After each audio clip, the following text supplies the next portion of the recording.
impromptu, poorly done video with a really bad backlighting of me taking apart a flare gun. I had a request by somebody for me to do this in better conditions. And it was an overcast day, which is almost perfect visually, and now, of course, it's pretty and sunny. Portland. So, here's the starting point. Number one, this is a bare gun, not a flare gun. It's dark colored, so on the video I did before, it's really hard to see no matter what I do. If anybody's curious, I also lined the inside of it with aluminum sheet metal from a soda can, just because I wanted to see if it was possible. I was going to do a video on how to do the proper fitment, and that was a big failure. Anyway, we start with a screw here, because we're going to be getting at the guts of it. This is field stripping it, or totally dismantling. There's not really any field stripping needed.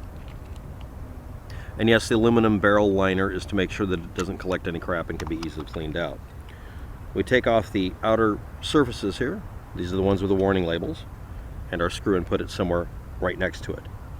Pull these off in order and then reverse the order. The next part that's easier to do, you put away your Phillips head because at this point it's no longer needed. And you look for a number 4 Allen wrench or something about the same diameter because you need something to push out these pins with. I've already done this partially, so you start with the barrel because it's the part that does not cause anything to fly off in a distance. The pin here, you hold this shut. When you pull it open, there's a spring in there and it responds to that little notch there, hard to see, and that is the location or position where it has the least amount of pressure on the spring. So we push out that pin and we leave our Allen wrench in there to do that step so that it acts as a keeper. Now when we pull it out, because this isn't really spring-loaded under any tension, you'll feel a small amount of change. You then very carefully open the back part here by applying pressure downward. Very carefully open it, and it'll come off with almost no tension on it. And it'll come away easy. Keep it pointed upwards against gravity. Gravity's a thing.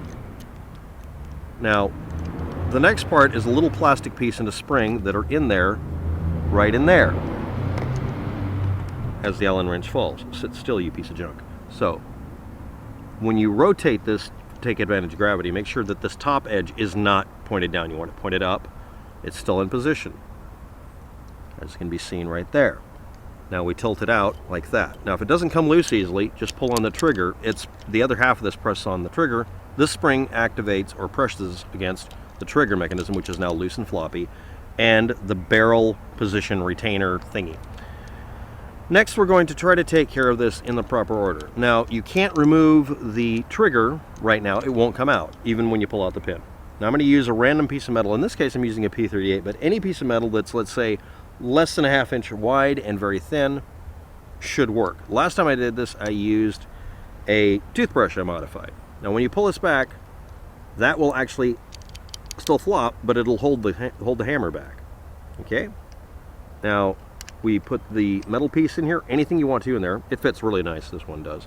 Then you hold that in place with your thumb, and you pull back on the hammer, and then you pull the trigger, and then you release the hammer, and now it flops.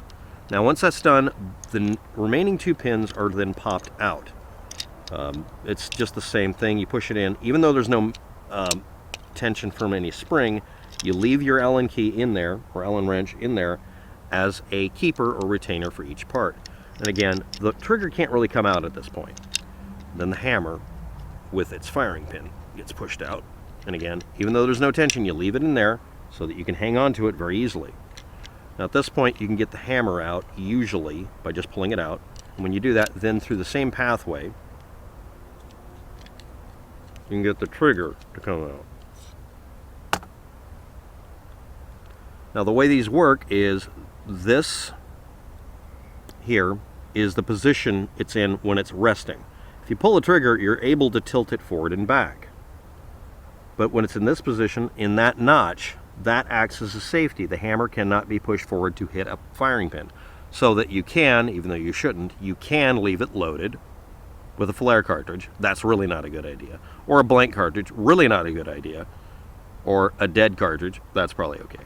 When it's pulled back, it goes into this notch, which is extremely hard to see, but it's there. It's just really, really tiny. There's almost no way to line it up. No matter how thin this plastic is, it's really hard to show that. And it brings the hammer back much more fully. Virtually every single action, meaning you have to, the pulling trigger only does one thing, one action. Virtually all guns are made this way. This is an extremely old design. And on the back of this, you'll notice this notch and this notch. They have a thing I call the crutch pressing into it, so that no matter what position it's in, it'll do that. That way, it applies pressure to keep it from going forward, and then when it's pulled back, it pushes back on the crutch. This eliminates putting in extra parts. And it's just basically a kind of plastic that's able to tolerate this level of pressure. That's it. This is a very heavy hammer pull. So we put our hammer and trigger back down. Now we want to get our keeper out of there, our little metal piece. Now this is the part where it gets annoying. We're going to hold the spring with our thumb and index finger. If you are not physically capable of, you have to leave it like this. You want to hold that retaining pin like that. It's kind of looking complicated. You need to be able to muscle that backwards. If you can't muscle it backwards, you may not be able to do this. Right now, as you can see, the other part of the black plastic pin is back there. So I'm going to try to pull this out, and all I'm going to do is apply braking pressure to keep it from going forward with my fingers and see if that works. Now it's going to try to slam forward and pinch, and it might do it.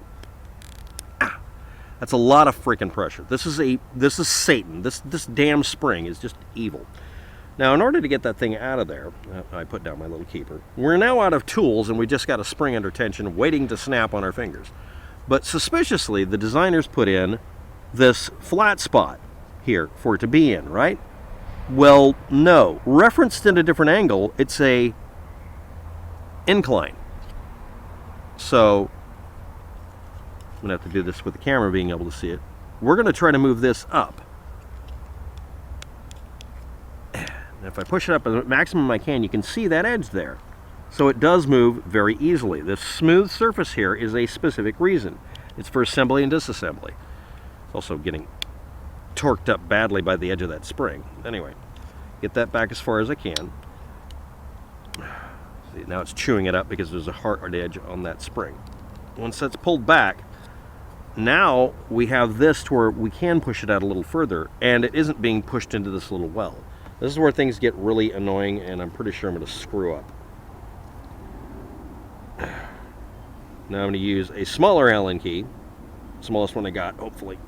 Yeah, that's it. Fight me right now. Great timing. I'm going to hold this in here with this, and I'm going to put an object into this gap here and try to push that out slowly. You want to lean it this way, not this way, but you can do either way probably.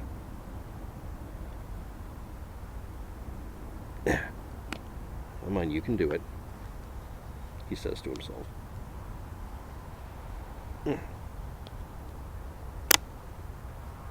And the piece flew off.